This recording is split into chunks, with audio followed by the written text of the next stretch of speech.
آقا علیہ الصلوۃ والسلام کے مکے کے ساتھی،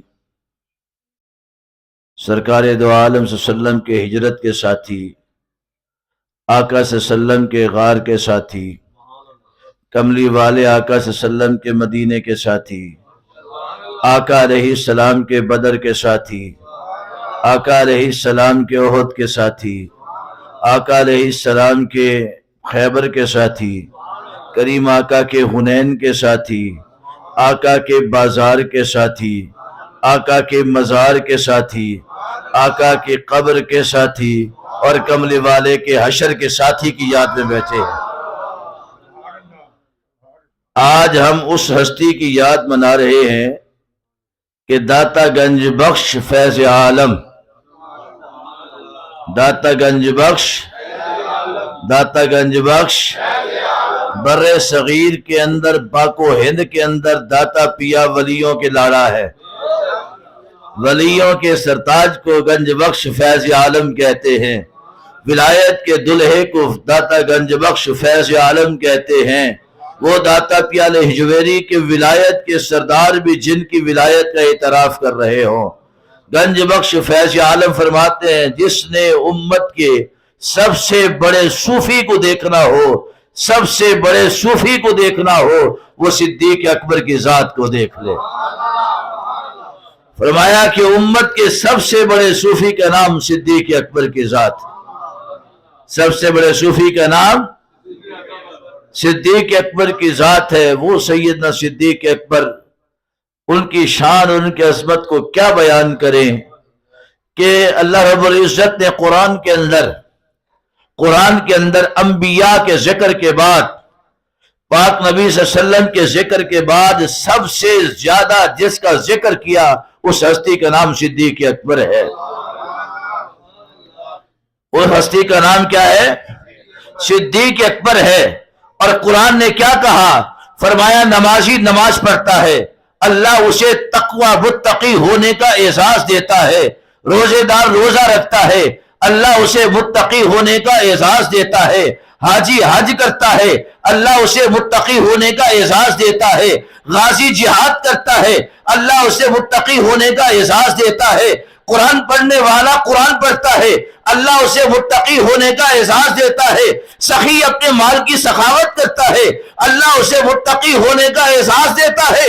پر صدیق اکبر کی شان وکری ہے، ان کی عظمت، ان کی آن وکری ہے کہ رب نے انہیں متقی نہیں کہا ہے، اللہ نے انہیں متقی نہیں کہا ہے۔ یا اللہ پھر کیا کہا ہے؟ فَمَا وَسَائِلْ جَنَّبُهَا الْأَتْقَى، تمہیں جہاں متقیوں کی عظمتوں کی انتہا ہوتی ہے، صدیق وہاں سے تیری شان کی ابتدا ہوتی ہے۔ ابو بکر ابو بکر ابو بکر ابو بکر ابو بکر ابو بکر جہاں متقیوں کے تقوی کی انتہا ہوتی ہے، جہاں متقیوں کی طہارت کی انتہا ہوتی ہے، جہاں سخیوں کی سخاوت کی انتہا ہوتی ہے، جہاں عابدوں کی عبادت کی انتہا ہوتی ہے، جہاں زاہدوں کے زہد کی انتہا ہوتی ہے، جہاں مجاہدین کے جہاد کی انتہا ہوتی ہے، جہاں پر اپنا ساتھی اور قربت رکھنے والوں کی قربتوں کی منزلوں کی انتہا ہوتی ہے، وہاں صدیق اکبر تیرے سفر کی ابتدا ہوتی ہے، وہاں تیرے سفر کی ابتدا ہوتی ہے۔ بات قربت کی چھیڑ بیٹھے ہیں۔ قربت کہتے کس کو ہیں؟ قربت اسے کہتے ہیں کہ دن ہو تو ساتھی ساتھ ہو، رات ہو تو ساتھی ساتھ ہو، سفر ہو تو ساتھ ہو، حضر ہو تو ساتھ ہو، غم ہو تو ساتھ ہو، خوشی ہو تو ساتھ ہو، بدر ہو تو ساتھ ہو، قبر ہو تو ساتھ ہو، حشر ہو تو ساتھ ہو۔ صدیق تیری قربت کے کیا کہنے؟ مکے میں ہے نبی تو تو ساتھ ہے، غار بھی ہے نبی تو تو ساتھ ہے، مدینے میں ہے نبی تو تو ساتھ ہے، بدر میں ہے نبی تو تو ساتھ ہے، احد بھی ہے نبی تو تو ساتھ ہے، قبر بھی ہے نبی تو تو وہاں بھی ساتھ ہے۔ کیا کہنے قربت صدیق اکبر کی؟ کیا کہنے قربت صدیق؟ سنیے غور سے سنیے درس قرآن والو۔ خوش نصیب ہو کہ اللہ نے تمہیں عقیدہ صاف اور شفاف دیا ہے۔ ایسا صاف شفاف فلٹر شدہ عقیدہ ہے کہ جس کو فلٹر کرنے کی ضرورت ہی نہیں. اس کو محبت کا سمندر تمہارے اندر موجزن ہے. مکہ کے اندر میرے پاک نبی کے جہاں آبا و اجداد ہیں، میرے آقا کریم علیہ السلام کی پہلی زوجہ ام المومنین ام ابیہا طاہرہ لقب پانے والی، وہ آقا صلی اللہ علیہ وسلم کی پہلی زوجہ جن کی لخت جگر کا نام فاطمہ الزہرا ہے، جن کے نواسوں کا نام حسنین کریمین ہے، جن کے دامادوں کا نام عثمان غنی علی المرتضی ہے. ام المومنین حضرت خدیجہ الکبریٰ رضی اللہ تعالیٰ عنہا جس قبرستان میں ہے اس قبرستان کو جنت المعلا کہتے ہیں. اسے جنت المعلا کہتے ہیں. فرمایا وہ جنت المعلا ہے جہاں ام المومنین موجود ہے، اور جس قبرستان کے اندر حضرت فاطمہ الزہرا آرام فرما ہے، اماں حلیمہ سعدیہ آرام فرما ہے، اماں عائشہ صدیقہ آرام فرما ہے، حضرت عثمان غنی آرام فرما ہے، امام حسن مجتبیٰ آرام فرما ہے، حضرت سعید خدری آرام فرما ہے، فاطمہ بنت اسد آرام فرما ہے. فرمایا اس قبرستان کو جنت البقیع کہتے ہیں. اس قبرستان کو کیا کہتے ہیں؟ جہاں پر آقا کے آبا و اجداد ہیں وہ بھی جنت کی جگہ ہے، وہ جنت المعلا ہے. آقا کی جہاں اولاد ہے وہ جنت البقیع ہے. فرمایا کہ وہ جنت البقیع ہے. قبلی والے نے کہا یہ تو ہو گئے ان کے جنت، یہ تو ان کی جنت ہو گئی جو دنیا سے رخصت ہو چکے ہیں، مگر میری امت جو زندہ ہے انہیں بھی جنت پہ جانے کا میں اعزاز دیتا ہوں، انہیں بھی جنت پہ جانے کا موقع دیتا ہوں. زندگی کے ساتھ وہ بھی جنت میں جائیں گے.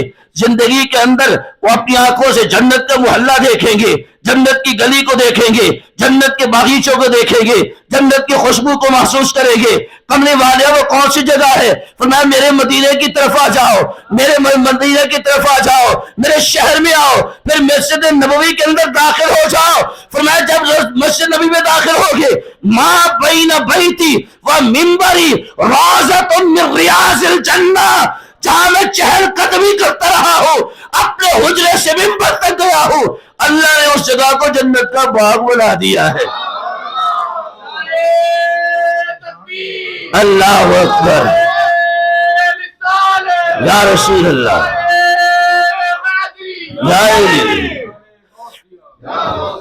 فرمایا کہ زندہ لوگوں کے لیے بھی جنت زمین پر ہے. وہ کون سی ہے؟ وہ ریاض الجنہ ہے.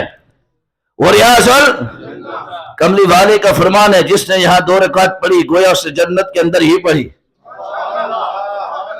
گویا اسے جنت کے، اور رب جنت میں جس کو داخل کرے گا اسے نکالے گا نہیں، اس کو نکالے گا.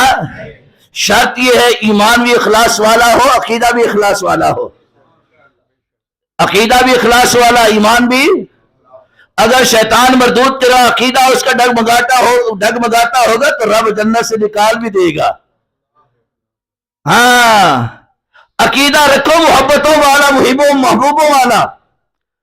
آپ دیکھیے جو جنت المحلہ میں لے تھے، فرمایا وہ جنت، وہ قبرستان نہ کہو، وہ جنت کا محلہ کہو. جو جنت البقیع میں لے تھے، فرمایا اسے بھی جنت البقیع نہ کہو بلکہ جنت کا علاقہ کہو. جو ریاض الجنہ میں جا کر 2 رکعت نفل پڑھائے، فرمایا کہ یہ نہ کہو شاید جائے گا جنت میں، یقیناً وہ جنت سے ہو کے آیا ہے. اور بتاؤ تو صحیح، جہاں نبی کی آل لیتی ہو وہ جنت کا علاقہ ہو، جہاں نبی کی ابا لیتے ہو وہ جنت کا علاقہ ہو، اور جہاں امتی نفل پڑھے وہ جنت کا علاقہ، اور جہاں نبی کے ساتھ صدیق بیٹھے ہو وہ جنت کا کیسا مقام ہوگا.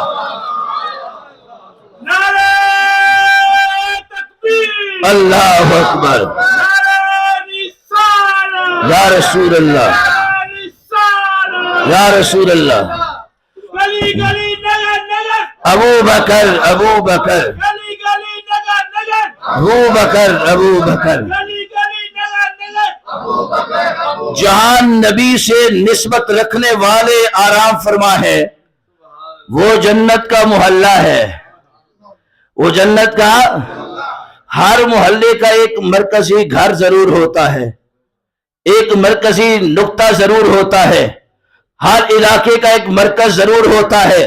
لاہور ہے، لاہور کا مرکز داتا پیالی حجویری ہے، گنج بخش فیض عالم ہے. لاہور کی شان کھانے پینے کی وجہ سے نہیں ہے، لاہور کی شان لباسوں کی وجہ سے نہیں ہے، لاہور کی شان تہذیب اور کلچر کی وجہ سے نہیں ہے، لاہور کی شان موٹر ویز کی وجہ سے نہیں ہے، لاہور کی شان عمدہ اور کشادہ سڑکوں اور چمکتے ہوئی گاڑیوں کی وجہ سے نہیں ہے، لاہور کی شان راتوں کو اندر کمکمے جو جلتے ہیں ان لائٹوں کی جگمگاہٹ کی وجہ سے نہیں ہے، لاہور کی شان ہے تو داتا علی حجویری گنج بخش فیض عالم کی وجہ سے. اور جنت کی شان کیا ہے؟ جنت کی شان اس کے مرغزاروں کی وجہ سے نہیں ہے، جنت کی شان اس کے کوثروں کی وجہ سے نہیں ہے، جنت کی شان اس کے باغات اس کے پھلوں کی وجہ سے نہیں ہے، جنت کی شان ہے تو محمد مصطفیٰ کی نسبت کی وجہ سے ہے. اگر پھل اور پھولوں کی وجہ سے ہوتی، محل اور محلات کی وجہ سے ہوتی تو اللہ بنا کے چھوڑ دیتا، لیکن رب نے ہر دروازوں پر، ہر پتوں پر، ہر پھلوں کے اوپر اپنے یار کا نام لکھوا رکھا ہے. کیوں لکھوایا؟ فرمایا جنت کے دروازے کو حسن تب ملتا ہے جب دروازے پر اس میں محمد لکھا جاتا ہے. یا محمد، یا محمد، یا محمد. جنت کے دروازے پر اس میں محمد لکھا ہے، اس میں محمد. جنت کے محلات پر اس میں محمد لکھا ہے، جنت کے درختوں پر اس میں محمد لکھا ہے، جنت کے فرشتوں کی زمینوں پر اس میں محمد لکھا ہے، حوروں کے سینوں پر اس میں محمد لکھا ہے، فرشتوں کی آنکھوں کی پتلیوں میں اس میں محمد لکھا ہے، جنت کی نہروں کی ابتدائیہ میں اس میں محمد لکھا ہے، جنت کی ہر فضا میں اس میں محمد کا اجالا اللہ نے پھیلا رکھا ہے. رب نے بتا دیا معتبر اسی کو کہتے ہیں، خوبصورت اسی کو کہتے ہیں، حسن والا اسی کو کہتے ہیں جس کے دل میں بھی میرے یار کا بسیرا ہو، جس کے ہاتھ میں بھی میرے یار کا بسیرا ہو. میں پوری کائنات کے اندر افضل ترین مقام کون سا ہے؟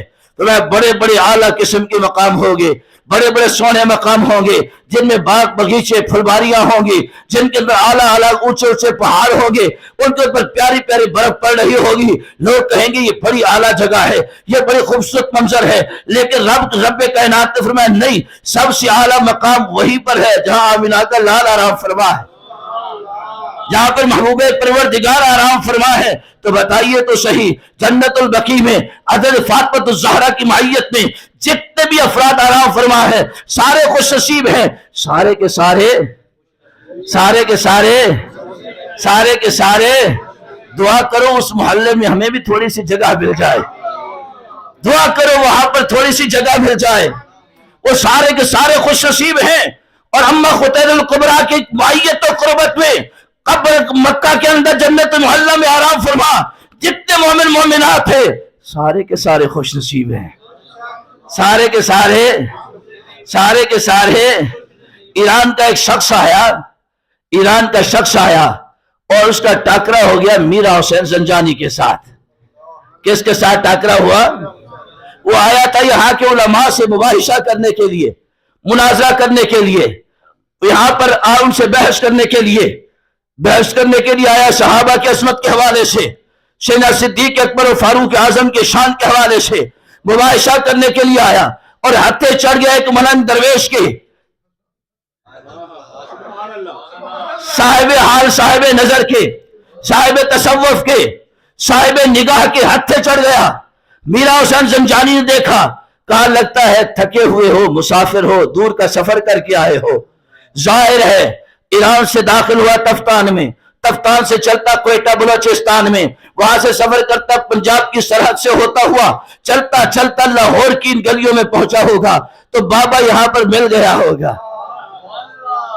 پاگل کہتا بابے تے شے کوئی نہیں، بابے تے جے بابے شے نہ ہوندے پاگلا تو بھی اتنے نہ بیٹھا ہوندا.